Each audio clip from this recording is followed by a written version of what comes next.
Welcome to EB-5 Investment Voice, where attorney insights intersects with immigration investments. If you are a foreign investor, domestic fund manager, or enterprising entrepreneur and want to get the most out of the EB-5 program, you have come to the right place. I'm Mark Deal, and I'll be your co-host on this journey. I'm joined by your host, Mona Shah, and other attorneys at Mona Shah & Associates, as well as immigration leaders from around the world. So let's get into EB-5 Investment Voice. Mona, we've been doing the show for over 5 years, and nothing has been like it has been lately as far as all the new updates with EB-5. It's going one way, it's going the other. What's happening? Oh, yeah, it's hard even to get a hold of what's going on. It's changing daily right now, Mark. So we really thought carefully as to who would be the right person who would be able to at least discuss all the different areas that we're talking about right now. We were talking about litigation, agency, legislative, as well as marketing, and poor investors don't even know where to turn. So we thought Sam Udani, he's one guy who really has his finger on the button. Sam, welcome back to the show. Delighted to be back, Mark. Welcome back, Sam. Okay, yesterday morning, right at the 11th hour, as expected, USCIS appealed the Ninth Circuit case, Behring case. They haven't asked for a stay, but this is pretty significant. Oh, yes, of course. I mean, there's never a dull moment in immigration is the old saw. But I have to say that as of yesterday, the sentiment was that there is never, ever a dull moment in EB-5. So, there's been a maelstrom of activity in EB-5. In the last 2 months, we've seen more change in EB-5 than in the last 30 years. And particularly with what's been going on since yesterday, there are three different axes, the litigation axis in the courts, the agency axis in the executive branch, and the legislative axis in Congress. All the three, there's activity, and all of it affects investment decisions. Really? Absolutely. Yeah. Well, just so that our listeners are up to date, in case anybody doesn't know, first of all, we are talking about an appeal to the Behring Regional Center lawsuit.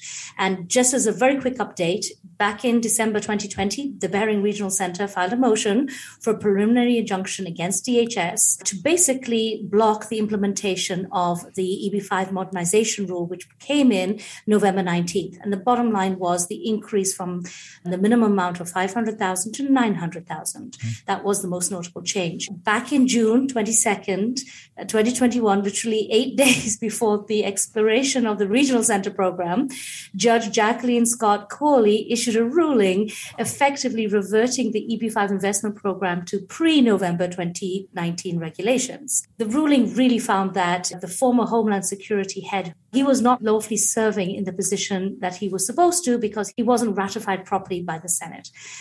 As of yesterday, we weren't even sure whether USCIS were even going to appeal. Now that they haven't filed a stay. But Sam, perhaps you could explain to our listeners, what does this mean? Everyone expects USCIS to eventually lose the appeal. So the issue is never the appeal itself. The issue is the stay. And what does the stay mean? If there is no stay, either asked for or issued, then the current status quo continues, which means we continue the market at 500K and with the liberal TEA definitions. Right. But at the same time, Sam, I think that most litigators familiar will say that there really isn't any reason for a stay because you only file a stay when there's imminent harm. And clearly, when you file on the last day and we've been doing all of these petitions, there's no imminent harm. That's a good point. The agency has certainly undercut any argument for imminent harm by waiting for the 60th day and the minute before midnight to file its appeal. But it's not just that. I believe that you have to, under Ninth Circuit rules, if you ask for a stay, you have to make some kind of showing to the court that you have a theory as to how you might succeed. Right. And it is very difficult to argue that within the context of the asylum decision made already by a Ninth Circuit panel back in December last year, which concerned the exact same act, the Federal Vacancies Reform Act, which was the issue in this case. So that is why almost everybody involved in this case, everyone that I know who's looked at the litigation here, expects the USCIS to eventually lose. But the stay would matter dramatically. If they could obtain a stay, then it would basically serve USCIS's purposes in reverting the market back to the 900,000 level with restricted definitions of TEAs. So that's why the issue of whether a stay is issued or is not issued is important, Mona. bear in mind, Sam, right now we are talking about a very limited market. We're not talking about the regional center market. We're just talking about direct only. So whether or not they even feel it's worth putting all that argument in for just the direct program, I kind of doubt. Well, that is one way of looking at it. There is an alternative way. After all, let us suppose Congress were to return back on September 15th, and it is entirely plausible, I'm not saying probable, but plausible, that they could reauthorize the regional center program. Well, in that case, whether USCIS has at that point received a stay or becomes extremely important. So it's not just a matter of the direct market. Even the regional center market should be, and as to the best of my knowledge, is in fact watching this development very closely because it will affect them should reauthorization occur. Sam, do you think they're pushing so hard because they anticipate bringing back the regional center program, the EB-5 pilot program, and they want to have this in place so they can have it under their modernization rules? Well, only USCIS knows what it's doing. And it's important to bear in mind that the issue of the stay is not necessary, that a stay order be requested from the panel of the Ninth Circuit at the same time as the appeal is filed. To the best of my knowledge, the USCIS can request a stay later on in the process. If they want to, perhaps maybe they want to wait for reauthorization and then ask for a stay. So the issue of stay is not resolved just because, as best as we can make out at this point, the agency has not asked for a stay. That doesn't mean that it will never ask for a stay while this litigation proceeds. This litigation may go on for a year before the Ninth Circuit chooses in its wisdom to make a decision. I can tell you one rule of the appellate procedure is that a stay must first be filed in the district court. In the lower court decision, the stay was just a footnote. There was no request and no real motion. So whether they do it or not, I'm not sure. But also, there was an indication a few weeks ago when the USCIS on their website did repeat their argument as to how they cured the defect, that the current DHS secretary was properly ratified. And if he says it's okay, it's the defect's cured. So it's up to whether a highest court will actually agree with them or not. Well, I mean, that's an argument that was already ruled upon. And again, maybe that's the argument that they are seeking to distinguish this case from the asylum regulations. And right. maybe they're hanging their hat on that. If that's what they're trying to do, it seems like a pretty thin reed to me. Because, look, you can argue that the current secretary of the DHS supports the rule if such a rule exists. The holding of the court under the precedent of the Ninth Circuit is that the rule never existed. It was vacated because it was defective ab initio. Right from the beginning, it never really existed. There was never a rule. So if you were to, quote, ratify it, unquote, today, how can you ratify something that doesn't exist? Right. Well, let's move on a little bit here. A lot of people have been asking, so what's going on with USCIS? Do we have a processing update? And some of the information that we are getting is that they are processing 526 petitions, but direct only. They're not processing anything to do with regional centers, but apparently RFEs are getting issued. So I'm not sure what that's supposed to mean. Well, as best as I know, no one, and we've talked to a number of regional centers and direct petitioners in the last few weeks, no one is reporting any action on any regional center-based 526s. However, those who have filed direct 526s before June 30th of this year, as well as after July 1st of this year, are reporting that they are getting various kinds of correspondence from USCIS, including RFEs and other kinds of routine correspondence at a much faster pace than before. Yeah. Now, that doesn't mean that it's fast enough, but it is faster than before. Yeah, well, it's a welcome development, but I would say generally that I remember last time there was a lapse, all of our direct EB-5 petitions were adjudicated very, very quickly. And I would presume that this is what's going to happen this time. So that's great. We're seeing shorter processing times, possibly for direct. Are you familiar with any information relating to other? You mean other petition like 924s and 829s? Yes. Well, 829s are not affected because the 829 authority is apparently in the embedded statute itself. So the 829 is not affected. 924s, on the other hand, are not getting adjudicated. So 924s and regional center 526s are being held in abeyance, at least as of this time. Yeah, sadly, so far we're not seeing any speed in the new administration, but hopefully that might pick up later on in the year. And since you mentioned new administration, that is something very important to keep in mind. So there are two issues. Firstly, everyone expected that, Joe Biden and Donald Trump are really at two different poles in terms of their approach to immigration policy. I've heard that. Yes, everyone expected that USCIS would take a 180-degree turn.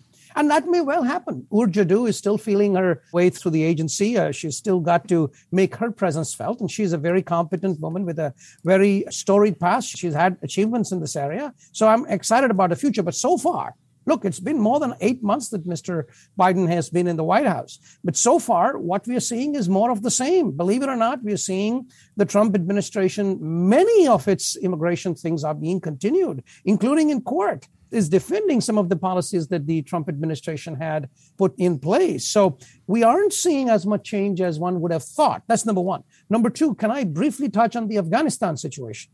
Sure. Because it affects EB-5. Yes, it does. Oh, okay. Yeah, there are two things that I think would be reasonable for USCIS to do within the four square corners of the statute. And again, I'm speaking at a very generalized level of knowledge. There are people who are far greater skilled at reading the statutes than I am. But generally speaking, for an emergency that we have on the border, the unaccompanied minor emergency, and the emergency that we have for the refugees in Afghanistan. For both of those matters, agencies across the board, the Department of Defense, by all means, the Department of Homeland Security and other departments of the United States are being pressed into service to address those emergencies. So if a small quantity of staff were released, for example, from 526 processing to address those emergencies, that would not in the least surprise me. And that would probably be consistent with the discretion that is inherent in running the agency. However, the part that I would be very concerned about is, look, what was the monthly production rate of the agency going back? I think it's a few hundred petitions a month, like 500 or 600, something along those lines, petitions a month, going back the last 3 months, the last 6 months, the last 9 months, the last year. So no matter which way you cut the cake, the point is that the number of cases, 526 cases adjudicated by the agency per month, is so large compared to the extremely small number of 526s awaiting adjudication that every single 526 that was pending as of July 1st should have, a direct 526, should have been adjudicated by now. Yeah. So if the agency is not doing it, and if no resources have been released to unaccompanied minors on the southern border or for the Afghan refugees as of this time, then there are certain very strict budget rules at USCIS. People can't be paid just to drink coffee. And I did have a conversation on one of these lawyer chats that USCIS took a year off, I have to say. So maybe they were paid to just drink coffee. Well, I mean, certainly the consumption of coffee at USCIS is well above average. Okay. All right, let's move on. We have a lot to discuss. Legislative update. A lot of people, everybody within the regional center industry wants to know what's going on here. So my conversations with the various stakeholders has shown that at this point, we're still in discussions very much. And the issues are, the issues which have been thrown out to Senator Leahy, who has taken over the Grassley bill, or he's more, I would say, in the driver's seat right now, is the fact that can this amount be lowered, perhaps to 650 to 750 from 900? Have you been hearing the same? There is a lot of wishful thinking in the EB-5 industry. And I'm sorry to say that, unfortunately, the EB-5 industry has convinced itself that they have some kind of influence over Congress. And the reality is, if you look at the record, and if you look at the larger perspective of various lobbyists whose interests are involved in Congress, in immigration, and especially outside immigration, the EB-5 industry's belief in its own power is perhaps misplaced. So as best as I can tell, there's all kinds of people with all kinds of ideas in terms of what Congress is being cajoled to do or not do. The key point is this. There are two basic lobbies as far as EB-5 is concerned. So far, there's been a twist. I'll come to the twist in a second. But Mona, there's two lobbies, right? We all know. Right. What are they? The urban lobby and the rural lobby, right? Right. And they are, to the best of my knowledge, and I would love to be corrected and be told I'm wrong. I would be ecstatic. But as of right now, my understanding is that they have not, since July 1st till today, not even talked with each other directly. None of the two sides, the principals have actually gotten on a phone call, God forbid, a Zoom meeting or a face-to-face meeting, but they have not even gotten on a phone call with each other. Now, in that kind of situation, I mean, Congress is not unaware of this in the sense that they constantly hear from both sides. They never hear a united voice from the EB-5 industry. And usually what they hear from both sides is not the same piece of music. It's two total discordant pieces of music which clash with each other. And that in that kind of situation, Congress says, okay, so now you're asking us to be Solomon. You're asking us to carve up the baby. And, if we have to do it, that's our job. But nobody relishes the idea of carving up the baby. So This is the fundamental problem. And things like lower amounts or liberal TEA definitions or anything else, all of these go out the window until there is one voice. And there is no one voice. Now, things have just gotten even more complicated, Mona. And which is that there is a new voice. It's a third voice, and it is a voice that Congress is hearing. And my guess is that they may hear it more and more. There's a new bill, and it's called the Foreign Investor Fairness Protection Act. That's right. Yes. FIFPA. It's a one-page bill. And what it has done, this huge lapse, what it really has done is it has driven a wedge between the interests of the past investors and the interests of both the urban and the rural regional centers. Yeah. So what I believe is being attempted right now is a permanent amendment to the INA to ensure that regardless of any future lapse, so we're not even talking about how to cure the current lapse, we're talking about that and possible future lapses, that regardless of those two, the interests of the past investors will be protected insofar as their immigration benefits are concerned. And you know what? My suspicion is that Congress may look favorably upon that kind of argument because not because they care about immigrant investors. No. Because it is an issue of, this is the word of the United States that's at stake. And if past investors are treated shabbily, then Congress's own policies as to various other future immigration promulgations may not be believed. Well, and that's true. And also, don't forget, we are talking about a lot of foreign direct investment. And there are a bunch of groups, which is a subject for another podcast, of investors who have now materialized, mushroomed, really, so to speak, to try and have a voice. Well, absolutely right. That is the key point. You hit it the nail on the head. FDI, foreign direct investment, is much, much larger than just EB-5. Yeah. And if Congress's word on EB-5 is not to be trusted, which is exactly the way foreign investors are going to read a situation where past investors' immigration benefits were thrown out the window by Congress, either through action or inaction. But if Congress decides that the past investors' reasonable expectations cannot be believed, cannot be upheld, then the point is that Congress's own word on various issues to do with FDI will also be called into question, and the price to be paid for that in the foreign markets can be brutal. I mean, we're talking not billions, but tens of billions, perhaps hundreds of billions of dollars of decisions will be influenced based upon this kind of lapse for what is, from Congress's point of view, a very small technicality. That's why I suspect that FIFPA or something like FIFPA will eventually make it into the Immigration and Nationality Act. So, this lapse has had some permanent consequences, is my gut feeling.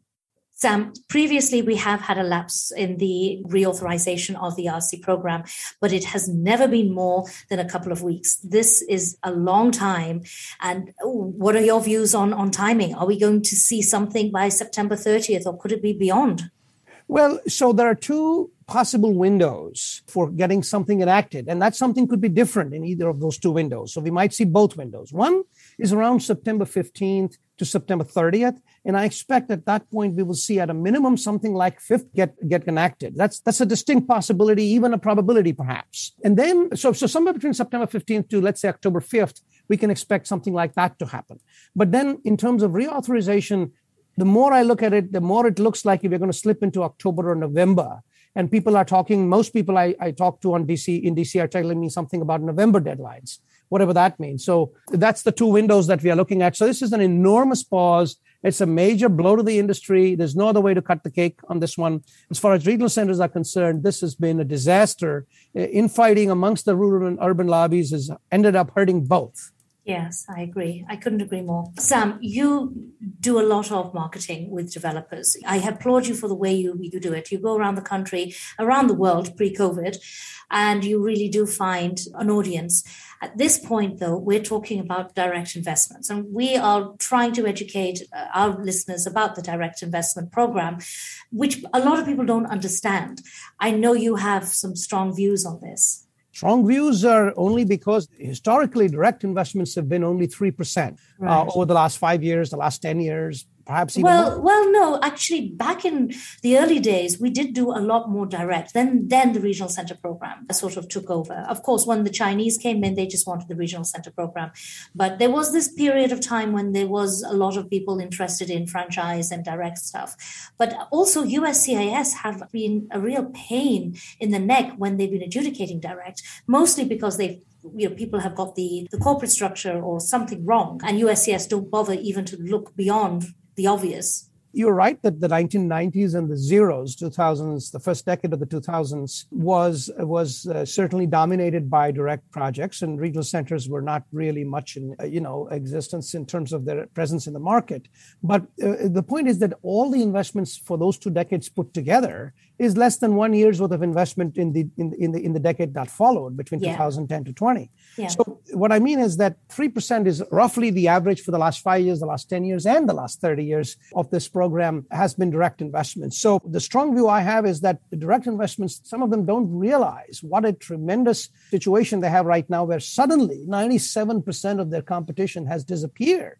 Right. And it's a very strange situation in the market. Normally, in any capital market, not just EB-5, the situation is always that there is way, way, way more people looking for investors than there are investors available to meet that kind of investment need. That's the usual situation in most capital markets. And at the moment, the way we are seeing it, that the number of investors who have been flooded back into the market because of the lower $500,000 amount is probably double the number of investment slots available in direct investments right now. And one of the reasons is not just the fact that there's a huge number of new people at 500,000 who have come into the market, but it's also because the typical direct project is really small. Right. I mean, we're talking, 2 investors, 3 investors, so they get filled up pretty quickly.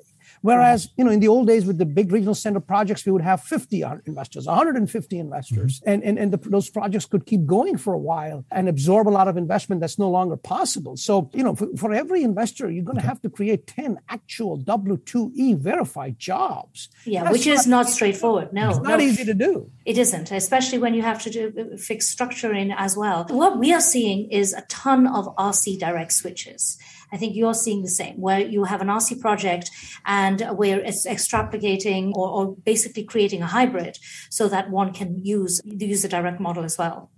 Well, I think that that's a very welcome development. Another long-term consequence of this lapse, that going forward, people are going to, almost all of them will try to move to a hybrid model and have both direct and RC, so therefore they can continue their marketing through whatever congressional flavor of the moment is. And on top of that, also because it allows them to hit the market in different ways. There are people who prefer directs, and this way they can cater to both, get their bread buttered on both sides, if you will. But it's not always possible. It depends upon the kind of building you're doing. I mean, for example, if you're a hospital, then the people who are in the building are your employees. So you can easily do the direct and RC together in a hybrid offering. But if you're building an office building, then the people inside the building are your tenants' employees, and tenant occupancy can no longer be counted in any case. So therefore, it's harder for those kinds of developers. So it's a very interesting period in terms of, you're right, structuring is important. Structuring direct is a totally different animal than structuring a regional center project. And, some people are attempting to kind of jury-rig the process, and that's a recipe for disaster because you're taking other people's money. You have multiple people unrelated to each other in the same investment pool, even if it be a small pool of 3 or 4 investors. And if you don't structure it correctly, everyone's going to regret it later. So Sam, what is your advice right now for developers, and what is your advice for investors? Well, for investors, it is very simple. If you are comfortable with direct investments, then this is a great time, because there's never been so large a variety or so large a quantity of direct investments available for you to choose from. On the other hand, if you feel more comfortable with regional center investments, then you're going to have to wait and accept that possibly you may have to invest at $900,000 instead of $500,000. That's a possibility, not a probability. In terms of projects, it's very simple. If you can do a direct offering, you would be crazy not to seriously consider it. It's a fantastic seller's market right now, where there is way more people clamoring for investment slots than there are investment slots available. So it's really a golden period for pool direct investments. And if you can possibly get a pool direct offering out in the market, it's a great time to do it. Sam, I couldn't agree with you more. And I do feel that a lot of direct needs to be demystified, which we hope to get out to our audience coming very soon. In fact, I believe on our next podcast, Mark. Oh, yes. 5 different examples from 5 different industries. Some great concerns that people have had and debunking some myths about direct pulled projects. And it sounds like it's going to be a very timely episode. Thanks for this update from Sam Udani. Delighted to be here. Thank you for being with us today on EB-5 Investment Voice. The topics presented in this podcast is informational in nature and is not to be taken as specific legal advice.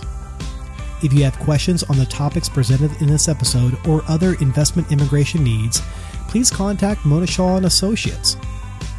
Mona and her attorney staff can be reached at mshawlaw.com. That's mshawlaw.com. Make sure you don't miss our next episode focusing on a different aspect of the EB-5 program by subscribing to the podcast. While you're at it, leave us a rating on iTunes. If you really found this episode valuable, share it with someone else that could benefit from this information. Until then, I'll see you on the next episode of EB-5 Investment Voice.